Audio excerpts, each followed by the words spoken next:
Boa tarde, gente. Tudo bem com vocês?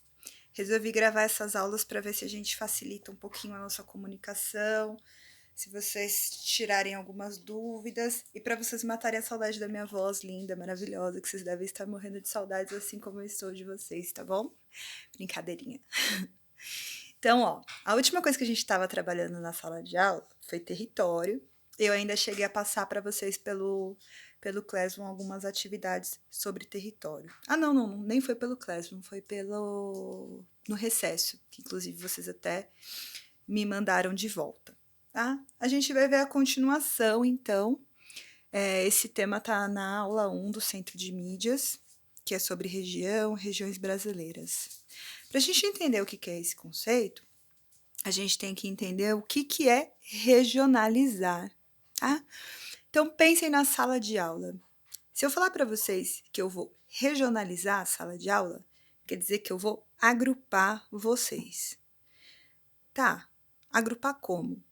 Para eu poder agrupar vocês, eu preciso estabelecer critérios. O que são esses critérios? É o jeito que eu vou decidir como eu vou agrupar vocês. Então, vamos supor que eu queira regionalizar vocês por gênero. Então, eu separo vocês, metade da sala fica meninos, metade da sala fica de meninas, tá? Aí eu vou escolher outro critério. Entre os gêneros, então meninos e meninas, eu quero que as meninas de cabelo comprido fiquem na frente e as meninas de cabelo curto fiquem atrás. Os meninos de cabelo raspado fiquem na frente e os meninos de cabelo cortado na tesoura fiquem atrás. Ah, então até aí eu tenho 2 critérios de regionalização. Eu separei por gênero e eu separei por corte de cabelo. Eu posso escolher o critério que eu quiser para poder regionalizar a sala. A gente vai fazer isso dentro do nosso território, que é o Brasil. A gente também vai agrupar os lugares de acordo com alguns critérios. Mas diferente de pensar em corte de cabelo ou se é menino ou menina, os critérios que vão ser utilizados para dividir o Brasil em regiões vão ser outros que não tem nada a ver com isso, tá? A gente vai agrupar os lugares de acordo com as características semelhantes. Características semelhantes em relação a quê? Calma. Já vamos chegar nessa parte. Primeiro, quem estabeleceu esses critérios de regionalização?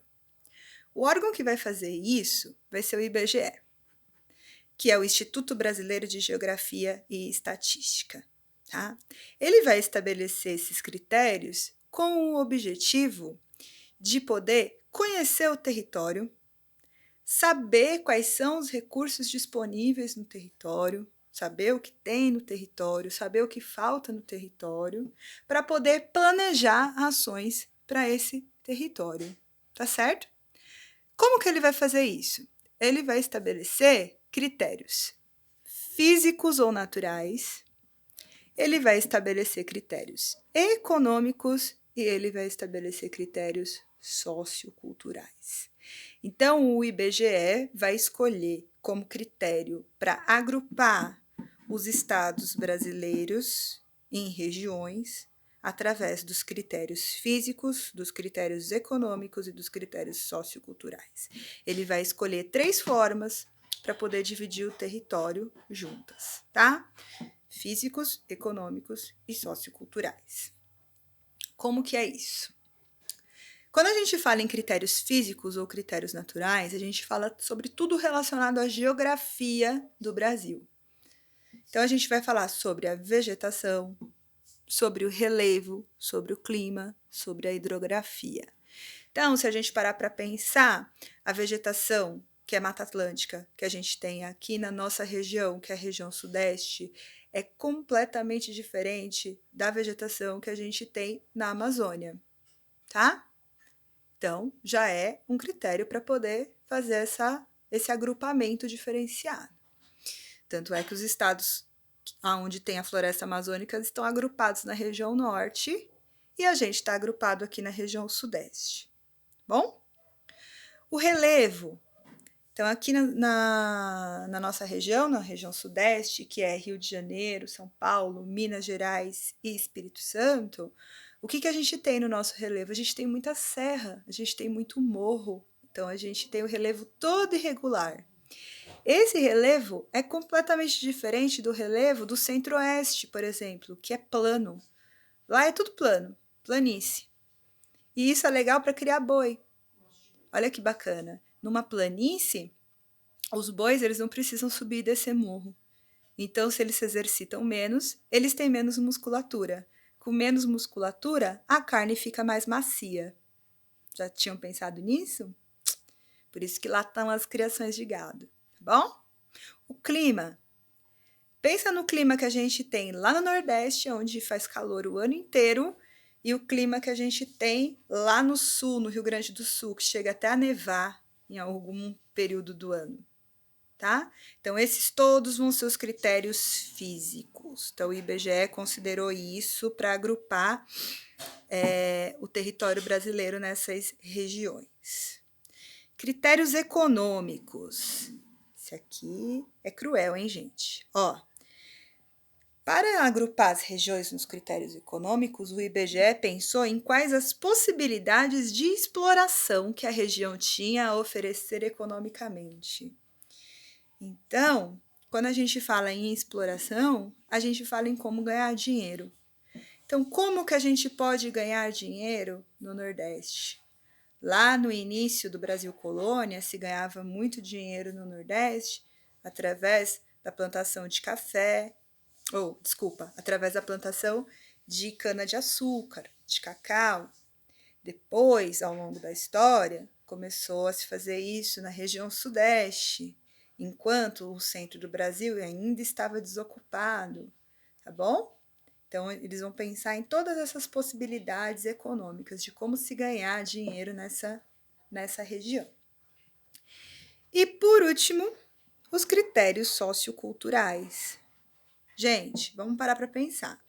Se a gente tem condições geográficas diferentes nessas regiões, se as pessoas ganham dinheiro de forma diferente nessas regiões, vocês concordam comigo que, apesar de sermos todos brasileiros, em cada uma dessas partes do país a gente vai se desenvolver culturalmente diferente? Por exemplo, na região sul, neva.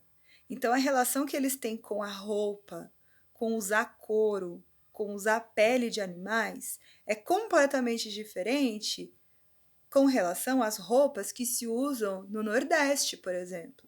Dificilmente você vai ver uma pessoa de Sergipe com uma jaqueta de couro, porque lá não faz frio o suficiente para se usar uma jaqueta de couro. Né? E vocês sabem que a roupa é uma característica cultural. Então, a gente vai ter pequenas culturas em cada uma dessas regiões. A gente vai chamar isso de cultura regional, tá? Então, em cada região, a gente vai ter hábitos culturais diferentes. Então, desde a forma como a gente se alimenta, da forma como a gente se veste, da forma das músicas que a gente escuta, da forma como a gente se locomove. A locomoção na Amazônia, por exemplo.